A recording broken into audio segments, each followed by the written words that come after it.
Welcome back to the morning show here on Arise News.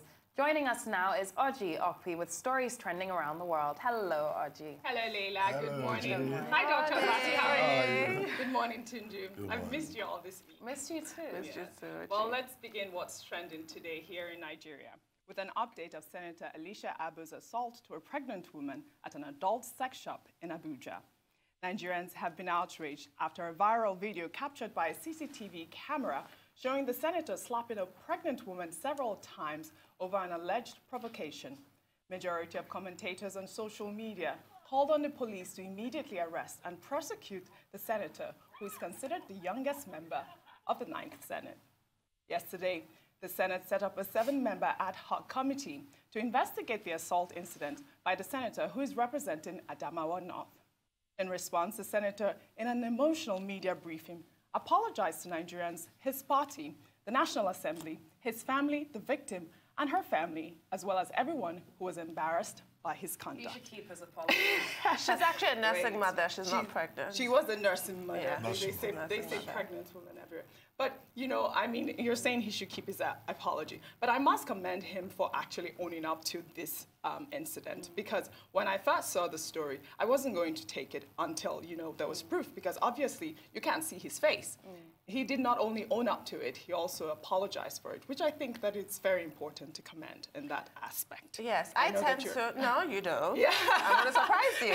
I tend to be impressed by apologies because people do diabolical things and they never apologize. Yes. However, which you will expect me to add here, his apology falls short of a decent standard. Yes. At this point, we needed an unreserved apology and not what we heard, which was, no matter what she did to me, I should not have done that. So he's still blaming the victim. He's still trying to allude to some kind of justification where there is none. And the apology is great. It can be accepted, but it should go towards his sentencing. I do think that he should still be prosecuted. His apology can be taken into consideration with the sentencing. An apology doesn't sweep under the carpet.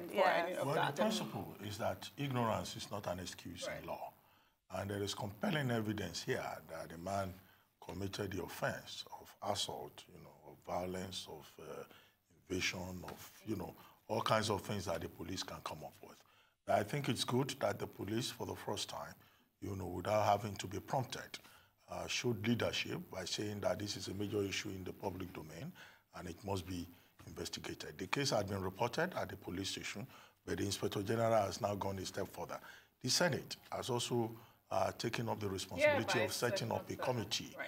And I think that at the end of the day, the major benefit we can derive from this is if this serves as a deterrence, you know, the punishment or the naming and shaming of this particular senator, if it serves as a deterrence to other persons in privileged positions. Well, you will recall, just a moment, let me finish.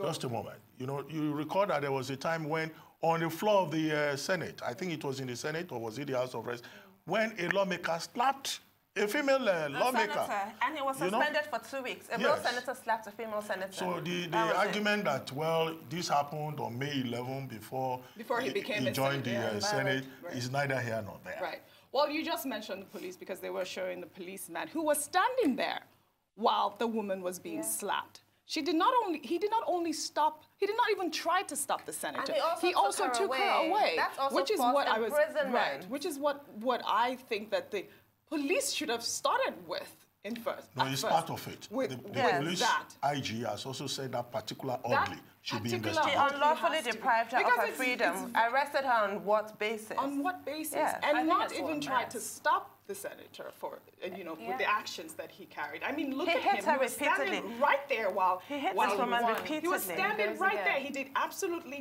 nothing. And all for what? Because she said, "Oh God, take it easy." Yes. And then he's now coming on national air. The reason why I can't accept his apology is because of everything that came with it. Like you said, it was not a sincere apology. No. He was still trying. She hit my sister first. Where was your sister in this? It was she first of all. There should have been no attempt at self-justification whatsoever. But I don't worry about this committee. And I have to say, the committee, is it 6 or 7 of them? It includes 2 women, Senator Remi Tinubu and Senator Stella Odua. Senator Remi Tinubu, according to reports, national reports, was verbally assaulted on the floor of the Senate. This has been denied by her alleged assault her, or not denied, clarified. She was verbally assaulted and made a statement about how she's a Christian, so she's forgiven it and let it go. I resent this invocation of Christianity, which we also heard in this senator's apology. Right. What does that have to do with anything? A crime has been committed. Yeah. Well, saying that I'm a Christian and this is it's more between you and your God. Like, I'm very happy now trashy. because it's due to the outpour on social media, the movement, the advocacy from everyone who actually put this story out. And I'm very happy that these types of things are happening with social media, even with the Raga settlement, with everything going on. I think this week has been quite successful. If anything, we've seen the power of social media. Right, the power of social. Another issue with the power of social media. Let's head over to the U.S. now, where the Alabama District Attorney has dropped the manslaughter charges against Marcia Jones, a pregnant woman whose unborn child died after she was shot in the stomach. Ms. Jones was allegedly shot by a co-worker when she was 5 months pregnant. She was charged after police alleged that she had started the fight, endangering the child's life. Women's rights advocate has expressed outrage over the charges against Ms. Jones. However, some pro-choice abortion advocates had decried the charges against Marcia Jones as an attempt by the state to enforce personhood, a movement which works for the rights of fetuses to be recognized as people. Charges against the alleged shooter had already been dismissed following a failed indictment. I'm very happy. This is another win over social media. But then also with the charges against the shooter, I don't understand because she actually just said that she did it out of self-defense. My question is, was Marshae holding a gun? No, she wasn't armed at all. She wasn't armed at all. And I don't understand force, why disproportionate she is being dismissed till now. I don't understand why they wouldn't go ahead and prosecute this lady because she did kill a baby. Well, in our own case too, the indictment failed. You are talking about Ebony Jemison, Ebony, yes. the lady that pulled the gun. Right. What the grand jury, the Jefferson County grand jury said was that, Marcia Jones put her baby in harm's way. Yes. Yeah, but I think we should commend the district attorney, who in reviewing the indictment by the grand jury, decided that, look, we should not press charges. Yes. The other leg of it, of course, is the Fetal Heartbeat movement, who are saying that they seem to place, the grand jury seems to have placed the life of a fetus as being more important than the life of the woman. And, as we pointed out, Alabama has the most stringent law, that was passed against abortion. In the entire United States. Yeah, this is another win. Well, let's head over to news under sports with the remarkable story of a teenager making history at Wimbledon. 15-year-old American Cori Coco Gauff is already the youngest ever to emerge from qualifying and the youngest player since 1991 to win a match in the main draw when she beat her idol, Venus Williams. She produced a performance oozing with confidence and maturity yesterday as she backed up her win over Venus Williams with an even better display to reach the third round at Wimbledon when she beat Magdalena Rybakova of Slovakia.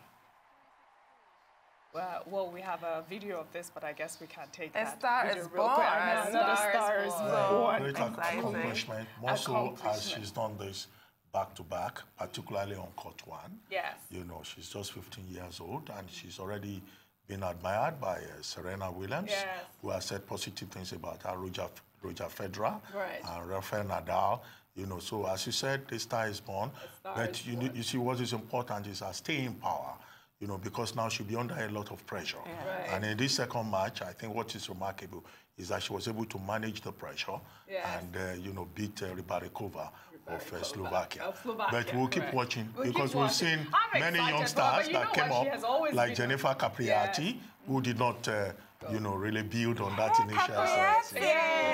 Well, let's take our final story under entertainment. This exciting news story from Nigerian filmmaker Kunle Afolayon has set another milestone as America's streaming giant Netflix has acquired his critically acclaimed movie, Mokalik. The award-winning director disclosed this in an interview with the news agency of Nigeria yesterday on the sideline of the French-Nigerian Cinema Days in Lagos. The acquisition represents Netflix's ongoing aggressive interest for African stories in recent times. The company had signaled that it had planned to get serious about ordering and acquiring original series and films from the African continent created by Africans. Brilliant. Really, really Fantastic excited. news. Congratulations to him. Yes. That's great news. Before him, there was Genevieve. It was Genevieve who started the whole thing. With Lionheart. Lionheart. Netflix acquired. Yes. And many more to come, we hope. Netflix's special interest in Africa. Yes. Is a recognition of the fact that there's a huge market here. Yes. I'm just so excited that it's a language-based movie, same as also a little bit of Lionheart as well. And I think that this is a kind of narrative that, you know, Africans and Nigerians should keep pushing, our authentic African stories. And I'm excited for seeing it as well. And it should give confidence to young creators as well. This is her acting debut in the movie. I thought the movie was brilliant. I thought it was amazing. I saw, you know, the trailer, yesterday, and I thought it was completely amazing. Kunle Afolayon, as you know, has been, you know, in the forefront of filmmaking. I believe this will inspire other African filmmakers, Nigerian especially Nigerian filmmakers, to raise the level of their game. Exactly, with the quality and stories that they tell. Fantastic. Thank you, OG. Thank you. That's all on this segment of the morning show.